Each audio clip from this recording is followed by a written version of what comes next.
যাত্রী আমি ওরে, পারবে না কেউ আমায় রাখতে ধরে। এই বৃষ্টিটা কিন্তু ভালো লাগছে না, অন্ধ্র ভাসিয়ে ঘূর্ণিটা দক্ষিণবঙ্গের দিকে আসছে। গত বছর এই সময়টাতে আয়লা হয়েছিল। আয়লা মনে আছে? আরো কত কিছুই। আমরা অনেকে মিলে গেছিলাম গোসাবা হয়ে দক্ষিণে সুধাপুর, ত্রাণ দিয়ে মানুষগুলোকে উদ্ধার করতে। গর্বে আমাদের ব্যানার একেবারে পতপত করে উঠছিল, কারণ যে গ্রামে তখনো সরকারি বেসরকারি কোনো ত্রাণই পৌঁছায়নি, আমরা পৌঁছেছি। অনেক কথা দিয়ে এসেছিলাম মানুষগুলো, যে মানুষগুলোর সামনে তখন ছিল নুনে পোড়া গাছ আর নুনে খাওয়া মাটি। ওরা তাই নিরুপায় হয়ে আমাদের এই আলগা কথাগুলোকেই বিশ্বাস করেছিল। আর তারপর গত 1 বছরে আমরা আর একবারের জন্য ওদিকে যাইনি, ভাবিনি। এটা তুমি ভুল বললে আকবর। আমরা যাইনি এটা ঠিক, কিন্তু ভাবিনি এটা বোধহয় সত্যি না। জানো আকবরদা, আজ সকালে আকাশে মেঘ দেখে আমার প্রথম সুধাপুরের কথা মনে পড়েছে। অর্পিতা, এতই যদি আমাদের মনে থাকবে, মনে পড়বে, তাহলে গত 1 বছরে আমরা আর একবারের জন্য ওদিকে যাব না কেন? কি কি এমন মহান রাজকর্মে ব্যস্ত ছিলাম আমরা? ব্যস্ততা নয়, আমি যাবার কথাটা তুলিনি, পরিকল্পনা করিনি সম্পূর্ণ অন্য একটা কারণে। কি কারণ? আসলে আমরা যখন গেছিলাম তার জন্য উদ্যোগ নিয়েছিলাম, সেটা তো এমন কিছু ভেবে না যে আমরা তো উদ্ধার করব। যাওয়াটা আমাদের নিজেদের জন্যই তো ছিল। হ্যাঁ ঠিক আকবর, ওটা কোনো দল গোষ্ঠী বা ব্যানারের কাজ ছিল না। কয়েকজন মানুষ নিজেদের যন্ত্রণাগুলো এক্সপ্রেস করতে চেয়েছিল একসাথে নিজেদের প্রয়োজনে। এটাকে বড় করে দেখার বা দেখানোর মতো কিছু নেই। তার মানে সেই মানুষগুলো একসাথে না থাকলে ওই পার্টিকুলার এক্সপ্রেশনটার কোনো মানেই থাকছে না। না, অ্যাবসলিউটলি না। এই উজানদা, আমাদের সেই দুটো নাটক যেগুলো আকবরদা, তোমার মনে আছে আমরা আমাদের দুটো প্রোডাকশন আর মঞ্চস্থকরণ ঠিক করেছিলাম? আরে তুমি প্রস্তাব দিয়েছিলে, তোমার মনে নেই? বুঝতে পারছি না তার সঙ্গে সুধাপুর যাওয়ার কি সম্পর্ক আছে। আরে সেটা তো করেছিলাম, যাদের নিয়ে প্রোডাকশনটা করেছিলাম যেভাবে, ওদের ছাড়া নাটকটা করতে ভালো লাগবে না। দেখ, রাইট। তার মানে ওই নাটক দুটো শুধুই দুটো নাটক ছিল না, মানে কয়েকদিন মানুষ নিজেদের সুখ দুঃখ যন্ত্রণা আনন্দ শেয়ার করতে করতে একটা নাটক গড়লো। তাই মানুষগুলো আর সেট প্রপস বা ডিমার বক্সের মতো অভিনেতা অভিনেত্রী পরিচালক ছিল না, যা ভেঙে গেলে, খারাপ হয়ে গেলে বা হারিয়ে গেলে রিপ্লেস করে দেওয়া যায়। আকবর, আমাদের সুধাপুর যাওয়াটা কিন্তু তাই ছিল। অনেকগুলো মানুষকে হারিয়ে ফেলে আমরা যে যার আলে বাধা হয়ে আসি। গত 1 বছর কয়েকজন মানুষ চলে যাবে বলে একটা কাজ বন্ধ হয়ে যাবে? সমাজ পর কিন্তু ওই নাটক দুটোর ক্ষেত্রে তুমি কিন্তু উল্টো কথাটা বলেছিলে। এই মিথ্যাদি, তুমিও তো আমাদের সঙ্গে ছিলে, তুমি কিছু বলছো না কেন? কোন গোপন বাসে কান্না হাসির গোপন কথা শুনিবারে। এ কি তোমরা? দরজাটা হাট করে খোলা, বাইরে রাস্তায় বলে দিয়ে যাচ্ছে 80 কিলোমিটার বেগে ঝড় আসছে। তুই তাহলে এখানে এলি না?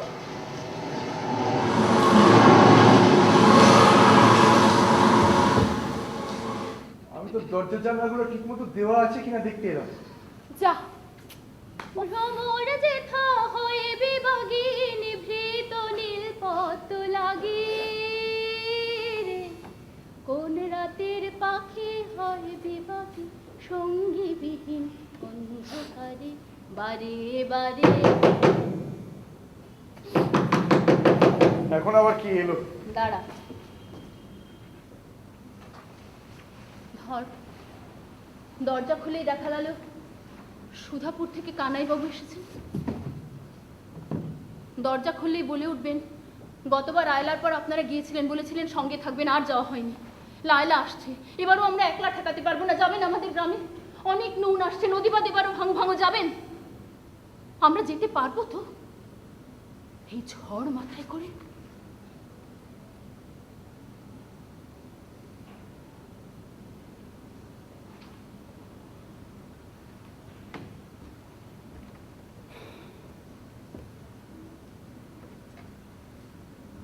বারে বারে কান পেতে কে দরজা ধাক্কা দিচ্ছিলেন? কানাইবাবু? না, কানাইবাবু নয়। কে দরজা ধাক্কা দিচ্ছিলেন সেটা এই মুহূর্তে আর বলছি না নাটকের স্বার্থে, তবে এরকম ধাক্কা দরজার ভেতরে এবং বাইরে থেকে আরও অনেকবার ঘটবে। সে যাই হোক, যা বলছিলাম, হ্যাঁ, উজান অর্পিতারা যেটা বলছিল, কতগুলো মানুষের কি বলবো, একটা সম্মেলন। যার কারণটা, যার শর্তটা পূর্ব নির্ধারিত নয়, মানে নাটকটা শর্ত নয়। এই নাটকটা করতে যাবার কোনো মানেই থাকছে না যদি না ওই মানুষগুলো যারা ওই আল ভেঙে এসেছিল তারা সবাই না থাকে। এটা কিন্তু আমাদের যে প্রথাগত সাংগঠনিক ভাবনা, সংগঠন সম্পর্কে যে ভাবনা, তার থেকে একটু আলাদা। ধরা যাক একটা পরিবারের সদস্য হওয়াটা কতগুলো শর্তের উপর নির্ধারিত, বৈবাহিক সূত্র, জন্মসূত্র। এই পরিবারের যে গিভেন স্ট্রাকচার আছে সেইটা পরিবারের সদস্যদের মেনে চলতে হবে। যদি কেউ মেনে চলতে না চায় তাকে পরিবার ছেড়ে চলে যেতে হবে। পরিবার কিন্তু পরিবারের মতোই চলবে। আর সংগঠনটা তো ডেফিনিটলি তাই, রাষ্ট্র, কৌম, সব জায়গাতেই।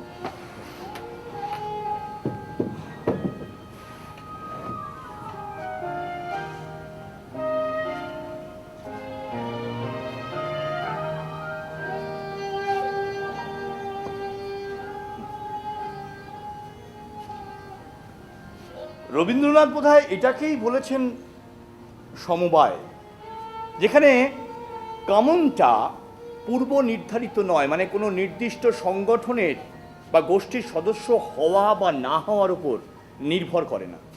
কমনটা একটা প্রক্রিয়া, তাকে নির্মাণ করতে হয় চলতে চলতে, আল ভাঙতে ভাঙতে। সাবজেক্ট তখন মানুষ, ধর্ম, বিপ্লব, গোষ্ঠীতন্ত্র, পারিবারিক সম্মান, নাটক নয়। মানুষের মিলনটা জরুরি, তাই জরুরি পথ চলাটা। চলতে চলতে আল ভেঙে যায়, এ জমি ও জমির মাঝে টুকরো করে রাখা আল।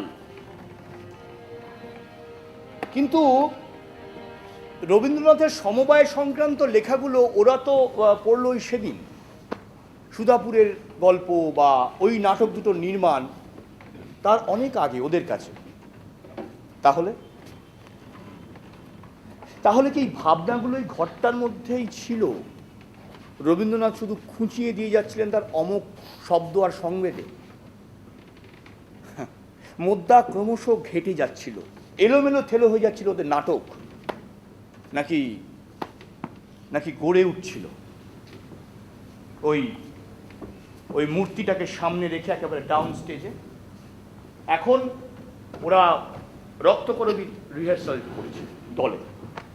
এই চল চল চল চল চল চল চল চল চল চল চল চল চল। কোথায় চলেছো তোমরা? ধ্বজা পূজার নৈবেদ্য নিয়ে চলেছে। রঞ্জনকে দেখেছো? তাকে 5 দিন আগে একবার দেখেছিলাম, আর দেখিনি। ওই ওদের জিজ্ঞাসা করো, হয়তো বলতে পারবে। ওরা কারা? ওরা সর্দারদের ভোজে মদ নিয়ে চলেছে। ওগো লালটুপিরা, রঞ্জনকে দেখেছো তোমরা? সেদিন রাতে মোড়লদের বাড়িতে দেখেছিলুম, আর দেখিনি। এখন কোথায় আছে সে? ওই যে সর্দারদের ভোজে সাজ নিয়ে চলেছে, ওদের জিজ্ঞাসা করো। ওরা অনেক কথা শুনতে পায় যা আমাদের কানে পৌঁছয় না। ওগো, রঞ্জনকে ওরা কোথায় রেখেছে তোমরা কি জানো? চুপ চুপ। তোমরা নিশ্চয়ই জানো, আমাকে বলতেই হবে। আমাদের কান দিয়ে যা ঢোকে মুখ দিয়ে তা বেরোয় না, তাই ঠিকই আছি। ওই যে অস্ত্রের ভার নিয়ে আসছে, ওদের জিজ্ঞাসা করো, ওরাই বলতে পারবে। ওগো, একটু থামো, বলে দাও রঞ্জন কোথায়? শোনো বলি, লগ্ন হয়ে এসেছে, ধ্বজা পূজায় রাজাকে বেরোতেই হবে, তাকেই জিজ্ঞাসা করো। আমরা শুরুটা জানি, শেষটা জানি নে। আমরা শুরুটা জানি, শেষটা জানি নে। আমরা শুরুটা জানি, শেষটা জানি নে। আমরা শুরুটা জানি, শেষটা জানি নে। আমরা শুরুটা জানি, শেষটা জানি নে। আমরা শুরুটা জানি, শেষটা জানি নে। আজকে ছেড়ে দে রে। হ্যাঁ? মিতাদি, আমি আরেকবার চেষ্টা করে মিতাদি। আমি না, তুই একটু থাক, তোর সাথে কথা আছে। এই মিত্রই বলছিলাম, সেটাকে তুলে রাখবো। তুলবি না? ছাড়, কালকে আমরা এখান থেকে আবার শুরু করবো। আচ্ছা, তবে আসছি। হ্যাঁ, আয়।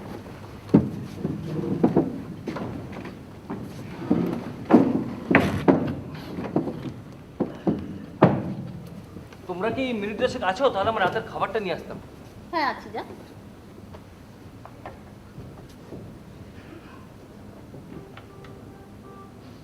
বিজন ফোন করেছিল, তোকে যোগাযোগ করতে বলেছিল। হ্যাঁ হ্যাঁ, জানি। কাল রাতে দাদার ফোনে করেছিল। দেখা করেছিস? হ্যাঁ। কথা বললি? কেউ যদি আমার কোনো কথা শুনতে না চায়, কেউ যদি না চায়, আমি তো জোর করে। তাহলে গেছিলি কেন?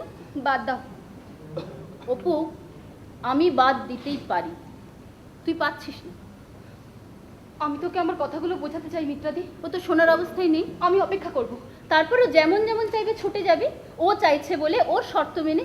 আচ্ছা, ও যদি সত্যি চায় তুই ওকে আসতে দে না। না মিত্রাদি, আমিও সব শর্ত মেনে নিইনি। তাহলে তো আরো অনেক মানুষকে আমি একসাথে ছুঁয়ে থাকতে পারতাম না। কিন্তু কিন্তু আমি তো আমার কথাগুলো ওকে বোঝাতে চাই। ওকে বুঝতে চাইছে না, না পারছে না, জানি না। এভাবে হাল ছেড়ে কতদিন বসে থাকবি বলতো? একটা ফয়সালা তো তোকে করতেই হবে। ফয়সালা? একটা সম্পর্ককে ওরকম হেস্তনেস্তর কোটে আমি পারবো না মিত্রাদি। কিসের ভরসায় ফেলে রাখছিস তুই? তো নিজের জায়গাটা তোকে নিজেকেই বুঝে নিতে হবে অপু। দরকার হলে তোর ওই হেস্তনেস্তর কোটে।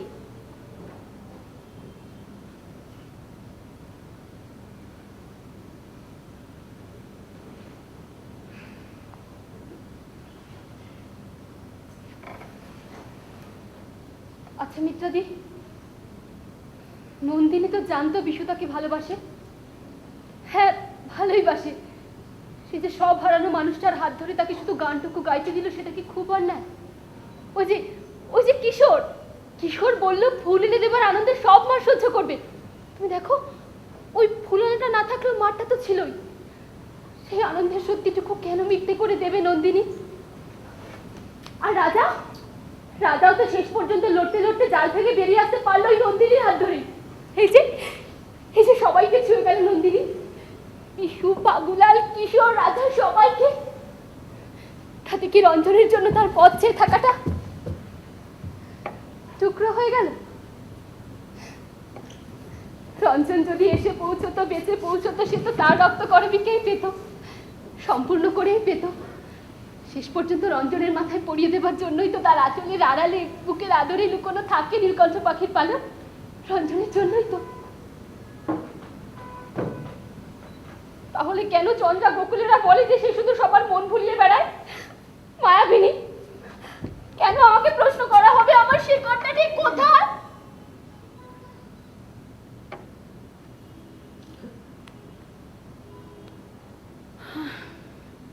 কালকে একটু তাড়াতাড়ি আসতে পারবে? কেন গো? তোর সাথে একটু কথা বলবো। তুমি বলো না, এখনই বলো। আজ থাক, আজ রাত হয়ে গেছে। আর তুইও কিছু রাত হয়নি, তুমি বলো। তুই বড় ব্যস্ত হয়ে পড়ছিস অপু। আমি তোকে বলবো। মিতাদি, তুমি বলো। আমার মনে হচ্ছে তোমার আর আমার কোথাও বোঝার পার্থক্য হচ্ছে। হ্যাঁ রে, এই নাটকটা নিয়ে আমার বারবার মনে হচ্ছে তুই তো নিজের জীবনের সাথে নন্দিনীকে কোথাও একটা গুলিয়ে ফেলছিস। আচ্ছা, নন্দিনী ওই যে রঞ্জনকে খুঁজছে, তুইও তো উতলা হচ্ছিস কেন?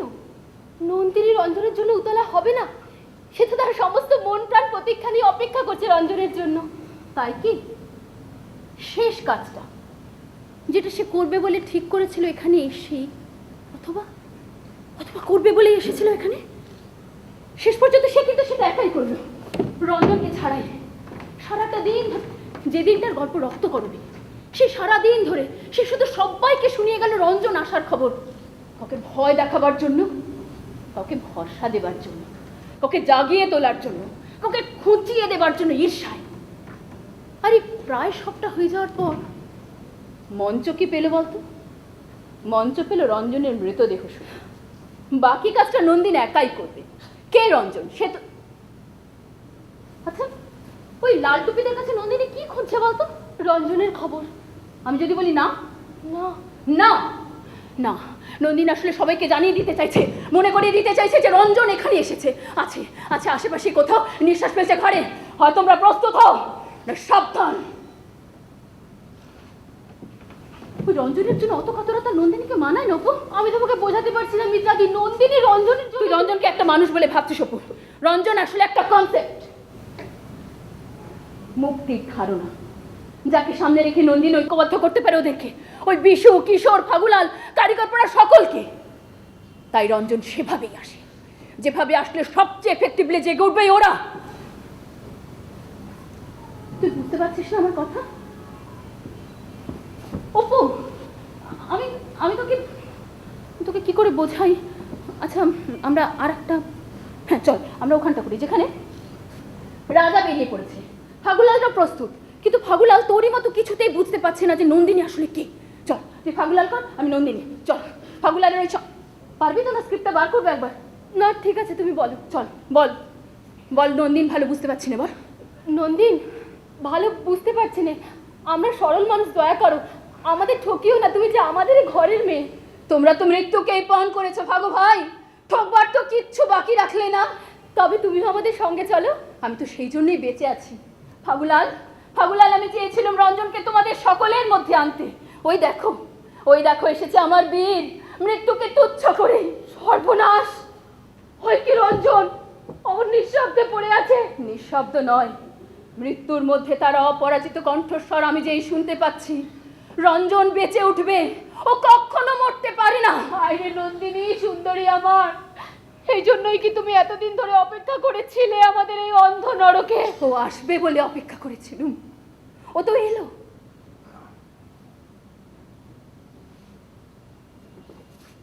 ও আবার আসার জন্য প্রস্তুত হব, ও আবার আসবে। অপু,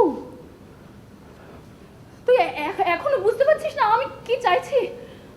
আচ্ছা আমরা ওখানটা যদি করি, চল চল আমরা ওখানে করবো যেখানে রবীন্দ্রনাথ স্পষ্ট ভাষায় বলে দিয়েছিলেন তার নন্দিনী কোথায়, তার নন্দিনী কে। চল একেবারে শেষটাই আমরা চলে যাব, যেখানে নন্দিনী সর্দারের উদ্যত বর্ষার ফলা দেখতে পেয়েছে। চল। সর্দার, সর্দার, সর্দার, ওই দেখ, ওই দেখ সর্দার তার উদ্যত বর্ষার আগায় আমার কুন্দ ফুলের মালা ঝুলিয়েছে। ওই মালাকে আমি আমার বুকের রক্ত করবীর রং করে দিয়ে যাব। সর্দার, জয় রঞ্জনের জয়, জয় রঞ্জনের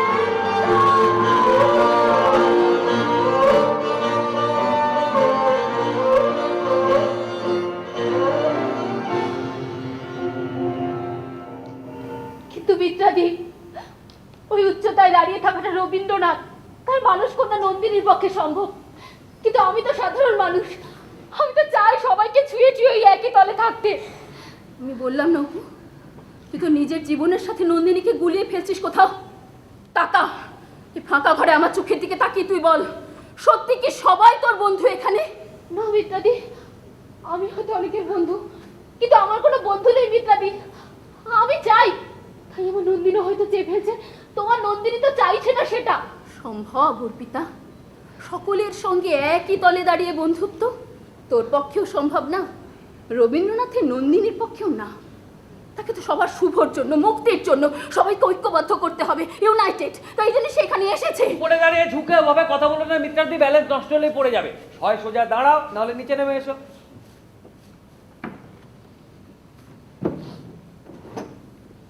তোমাদের কি নাটকটা নিয়ে কোনো সমস্যা হচ্ছে? সঙ্গমিত্রা এই ওপরে দাঁড়িয়ে কিছুক্ষণ আগে যেটা বলছিল চিৎকার করে, জয় রঞ্জনের জয়, যে কানে শুনতে কিরকম লাগছিল না? বিপ্লব দীর্ঘজীবী হোক, ইনকিলাব জিন্দাবাদ।